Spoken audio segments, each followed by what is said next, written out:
আমাদের ভিউয়ার্স আসসালামু আলাইকুম, স্বপ্ন মোটরস থেকে আরেকটি নতুন ভিডিওতে সবাইকে স্বাগত জানাচ্ছি। আশা করি সবাই অনেক অনেক ভালো আছেন। ভিউয়ার্স, আপনাদের জন্য আরো একটি আকর্ষণীয় ডিজাইনের 4 চাকার অটো গাড়ি, 4 চাকার ইজি বাইক বা 4 চাকার বোরাক গাড়ি নিয়ে এসেছি। ভিউয়ার্স, আপনারা যারা 4 চাকার অটো গাড়ি বা ইজি বাইক বা বোরাক গাড়ি কিনতে চান তাদের জন্য এই ভিডিওটি, অর্থাৎ যারা ইজি বাইক, মিশুক গাড়ি, স্যান্ডি গাড়ি কিনতে চাচ্ছেন তাদের জন্য এই ভিডিওটি। তো ভিউয়ার্স, এই গাড়িটি 9 আসন বিশিষ্ট। এখানে 5টি পানির ব্যাটারি ব্যবহার করা হয়েছে। এটি এক চার্জে 120 থেকে 30 কিলোমিটার চলতে পারে। এটার গতি 40 থেকে 45 কিলোমিটার।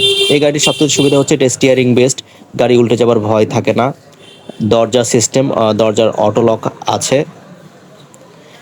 গাড়িতে সামনে এসএস বাম্পার এবং পেছনে এসএস বাম্পার ব্যবহার করা হয়েছে। চাকার সাইজ 3-25-16। 4টি চাকার কারণে আপনি খুব সুন্দর ব্যালেন্স পাবেন, সহজে কোথাও উল্টাবে না, গাড়িতে ঝাঁকুনি লাগবে না এবং প্রত্যেকটা যাত্রী সম্মুখ হয়ে বসতে পারবে। পেছনের দিকটাও অসাধারণ। পেছনে